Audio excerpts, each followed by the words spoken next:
Vous savez, Dieu a placé en chacun d'entre vous quelque chose de particulier. Le fait que vous ne soyez pas capable de tout faire ou que vous ne sachiez pas exactement comment faire n'est pas une excuse pour ne rien faire. Dieu ne vous demande pas de faire croître, il vous demande de semer ou d'arroser. Faites ce que Dieu vous demande de faire, et cela peu importe si vous êtes bon dans cela. Avoir la foi, ce n'est pas avoir confiance en nos propres capacités, c'est d'avoir confiance en la capacité que Dieu a d'agir au travers d'un homme. C'est d'avoir confiance que sa force peut se manifester au travers de nos faiblesses.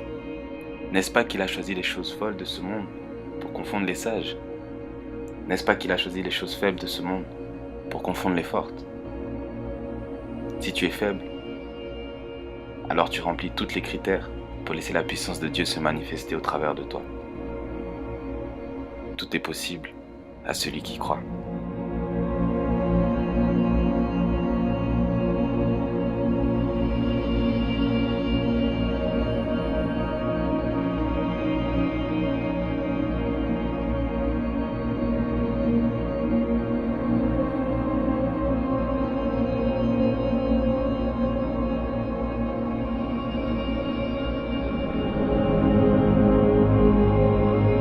Qu'est-ce que tu aimerais voir plutôt?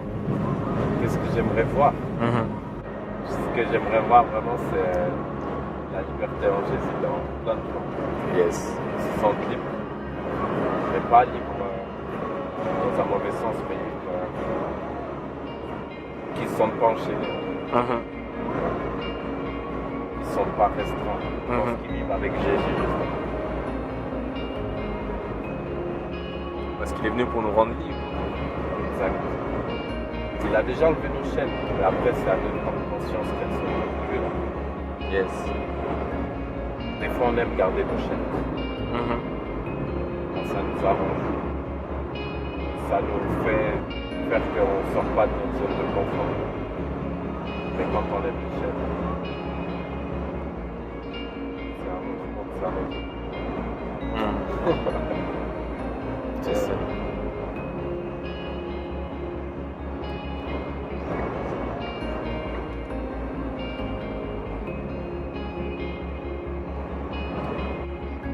Non, moi je réalise que je dois vraiment marcher hors de ces chaînes en fait, parce que je suis encore trop enchaîné par rapport à ce que les gens pensent, qu'est-ce qu'ils pourraient dire de moi, c'est quoi l'image qu'ils ont de moi, etc.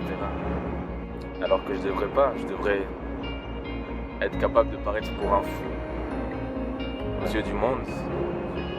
Voilà, tant que je fais la volonté du Père. Parce qu'au fond, si on comprend vraiment notre identité et ce qui nous appelle à faire,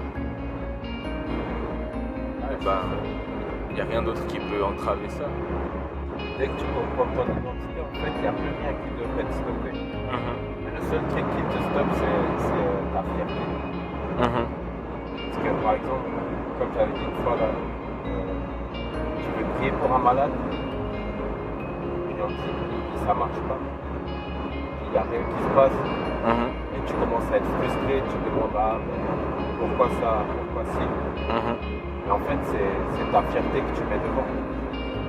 C'est en fait, tu es blessé par le fait que ça n'a pas marché, mais en fait, ce qu'on dit, c'est que c'est pas à propos de nous. Yes. C'est à propos de Dieu. Je pense que dès qu'on comprend aussi que la responsabilité, c'est pas forcément sur nos épaules, mais que ça dépend du Seigneur, même quand on prie pour quelqu'un, même le fait d'aller évangéliser, tout ça, c'est pas à propos de nous et c'est pas pour nous et c'est pas notre responsabilité. C'est pas nous qui guérissons les personnes, c'est le Seigneur au travers de nous et nous on est juste l'outil, l'instrument. Je pense que voilà, dès qu'on comprend ça, je pense qu'il peut encore se passer beaucoup plus de choses en fait. Ouais. Dès que tu abandonnes tout ce qui est du profit pour toi, en fait. Tout ce qui peut faire ton orgueil, ouais, comme je disais encore. Je pense que c'est là qu'il y a certaines choses qui peuvent se libérer aussi. Se passer tout ça. Je prie que Dieu puisse vous montrer qu'il vous appelle à de grandes choses. N'attendez pas de tout savoir avant de commencer, mais commencez afin d'apprendre à savoir comment faire. Il est écrit que des signes accompagneront ceux qui auront cru, que le Seigneur allume une flamme en toi, afin que tu puisses commencer à le servir selon sa volonté. Car Dieu élève et crée infiniment. Grace began before I was aware.